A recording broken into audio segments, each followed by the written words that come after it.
Halo, sejarah Melaya tahun 1960-an. Banyak cerita manis dan juga cerita seram. Indonesia pada tahun 1963 telah melakukan serangan di Sabah dan juga Sarawak. Bangsa Indonesia akhirnya telah surrender. Mereka dikepung oleh Malaysia pada tahun 1965.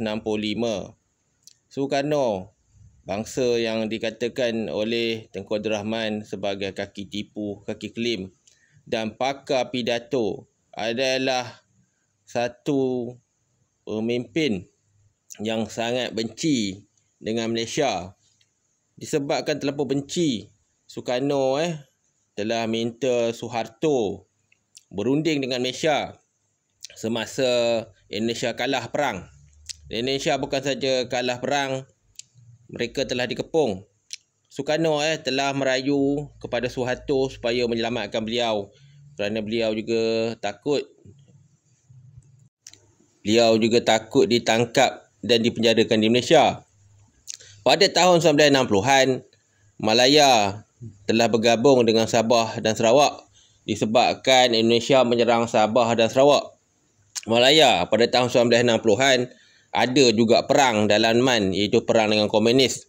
Pada tahun 1960-an, kebanyakan tentera Malaysia digunakan ataupun digerakkan dengan menggunakan helikopter. Pada tahun 1960-an, askar Malaysia tak banyak, 16,000. Indonesia ada 370,000.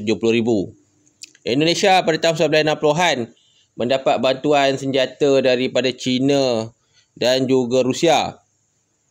Pada masa itu, kebanyakan senjata-senjata telah dibekalkan oleh Rusia adalah senjata daripada Perang Era Dunia Kedua. Pada tahun 1960, Malaya adalah sebuah negara kecil. Indonesia pada masa itu telah disokong China, Rusia. Rusia dan China berharap bahawa Indonesia mengalahkan Malaysia. Malaysia pada tahun 1945 kita dah jadi sekutu Amerika dengan British ataupun PBB. Pada masa tu, Endon bercadang untuk menjadikan Malaysia sebagai wilayahnya seperti Papua. And then pada masa tu dia telah terus attack Malaysia dan akhirnya Indonesia kalah. Apa punca Indonesia kalah? Pada masa tu Malaysia militeri lebih kuat daripada Endon.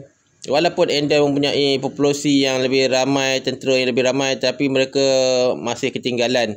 Bayangkan tahun 60-an Malaysia dah pakai helikopter, ada kapal penyerang, ada senjata yang lebih canggih. Kita dah pakai senjata lebih kurang pada zaman tu.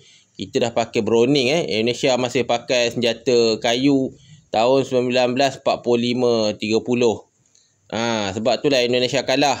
Tidak ada apa yang manis dalam perang ni. Apa yang mengecewakan, Endon pada tahun 1960-an kalah. Tak sampai 2-3 bulan Malaysia telah mengepung lah. Indonesia dia guna pasukan China, pasukan Rusia, gagal.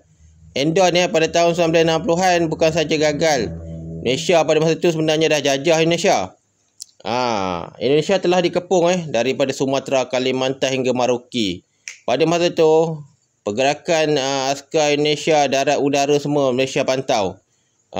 Jadi Indonesia tiada peluang langsung lah untuk merdeka. Tahun 1966 Malaysia telah menyediakan 30,000 hingga 40,000 lah untuk menyerang Jakarta dan menangkap Sukarno. Pada masa tu Tengku Abdul Rahman tak nak nego dah. Jakarta dijangka akan diserang pada tahun 1967. Anda bayangkan berapa banyak orang Indo akan mati. Pada masa itu, penempatan tentera udara adalah di Sabah dan juga Sarawak. Pada masa itu, Kalimantan, Sumatera adalah di dalam kuasa Malaysia kerana Indonesia tidak ada kemampuan untuk perang. Pada masa itu juga, Avro Vulcan, kapal pendarat telah bersiap sedia daripada pangkalan tentera di Singapura dan juga di Pulau Pinang. Jika benda ni bergerak, bermakna kedaulatan Indonesia sepenuhnya akan dibubarkan oleh Malaysia. Pada malam 30 April satu berita yang sangat mengecewakan Malaysia. Indonesia merayu dia punya general pada masa itu Suharto kata Sukarno akan ditangkap. Jadi janganlah serang kami. Kami bukannya sebuah negara yang kuat. Mengerikan ya. Berakhirnya negara Indonesia jika Malaysia serang pada tahun 1967 tu, Jakarta akan ditawan. Negara seperti Amerika, British, dia nak bahagian dia 20%, 30%. Pengalaman ya, askar Malaysia, British ya, Australia jumpa askar Indon. Kebanyakan askar Indon rata-rata pengecut.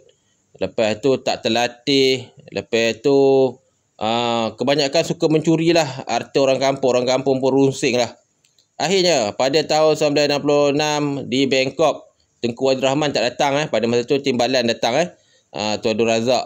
Tuan Abdul Razak akhirnya jumpalah rakan jawatannya daripada Indonesia. Banyak yang menangis dan minta maaf, dan mereka merayu supaya Malaysia tidak menyerang.